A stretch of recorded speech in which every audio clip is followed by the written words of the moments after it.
Another day, another brand new turbo petrol engine for India, and this time it's in the Kicks. It's a 1.3 turbo, 156 horsepower, plenty of power, and it's the first time we're driving it. Now it's an Alliance engine, we'll get it in Nissan as well as Renault cars, and well, we just can't wait to see just how punchy and powerful it is.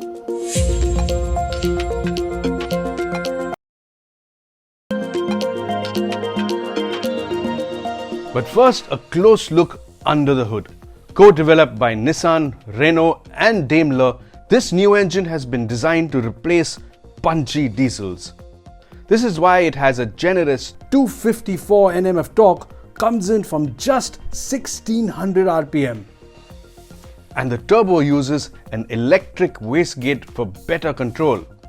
It also gets high pressure direct injection at 250 bar, a 6-hole injector and variable cams. Low friction mirror bore coating has also been borrowed from the Nissan GT-R sports car to reduce friction. So can this new engine breathe new life into Nissan's unconventional but intriguing Kicks? Before we begin, let's use this remote engine start that uniquely can be started from the keycard. Hold the button down for around 3 seconds and the Kicks turbo starts up, and you can cool your cabin before you get in. As straightforward as that. But while this car gets the Nissan Connect app, this feature can't be used via your phone yet. But let's get started. Let's get behind the wheel. So in the Kicks turbo, an idle is actually pretty smooth and silent. But when you put on the aircon and the compressor load comes in, there is a bit of a vibration. It also isn't as light or as easy to drive in traffic as some of its rivals. With its lag below 2000 RPM, a slightly heavy clutch and a gearbox that needs a bit of a firm push, this isn't exactly the friendliest of cars to drive in the city. You will have to put in a bit of effort. It's another matter entirely once the turbo comes in. 2500 RPM is when it really starts pulling, and then there's a nice slug of torque which carries on. Now the Kicks is always straining at the leash, even on a light throttle. The 1.3 turbo is happiest spinning between 3 and 5000, where there's plenty of urge, there's a lot of grunt, and even if you upshift, that feeling of continuous power remains. Unlike Volkswagen's TSI motors, this one doesn't really like to rev high and hard. It's more of a slugger and does its best work in the mid-range. The surge in the mid-range, in fact, is so strong, put your foot down and the Kicks just shoots forward. So how quick is it? 0 to 100 comes up in 11.85 seconds. But this time isn't representative of how fast it feels. Problem is the traction control keeps cutting in when you launch, and there's a rev lock, so that initial strong burst of acceleration, that's missing. In-gear times give a better indication. 20 to 80, for example, comes up in 11.16 seconds, not too far off from the 10.05 seconds recorded by the Kia Seltos. And that, incidentally, does a 0 to 100 in a blistering 8.9 seconds. With its 210 mm of ground clearance and the tough Duster-derived suspension, the Kicks, however, is superbly engineered for rough roads. There is a hint of stiffness in the suspension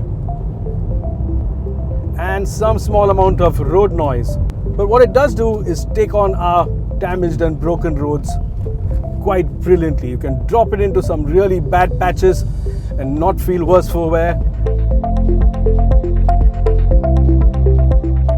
The Kicks also feels fairly agile on a fun and interesting road like this.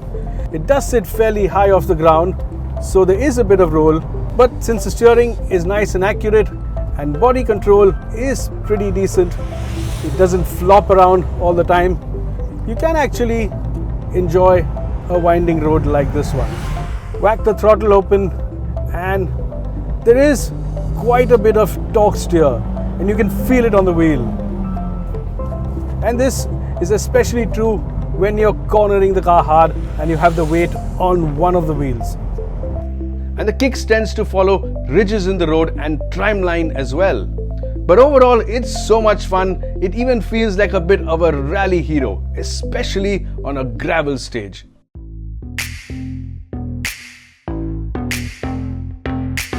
While there are no significant changes to the inside, the Kicks remains comfortable and solidly built.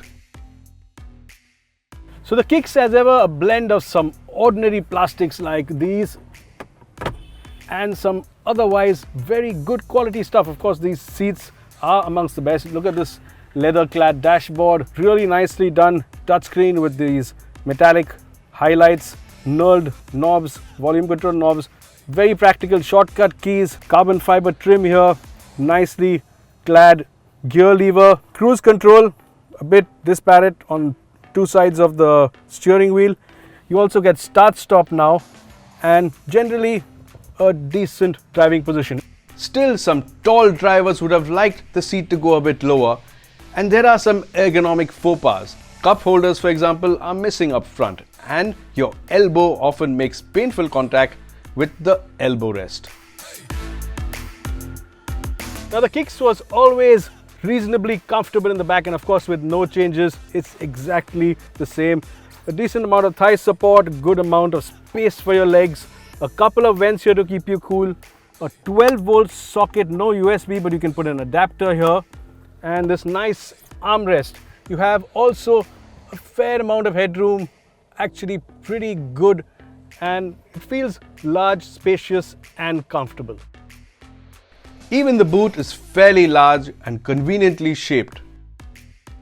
The Kicks Turbo also comes with kit like connected car tech, a 360-degree parking camera, remote engine start, voice recognition, idle stop start, automatic headlights, cornering lights, ESP, hill start assist, cruise control, rain sensing wipers and LED headlamps. Features like cool seats and wireless charging found on the competition like the Hyundai Creta are however missing. There's little doubt that the Turbo is easily the best Kicks yet. Thrilling to drive over good and bad roads, it offers easy to access performance and a solidly built chassis that's willing to play.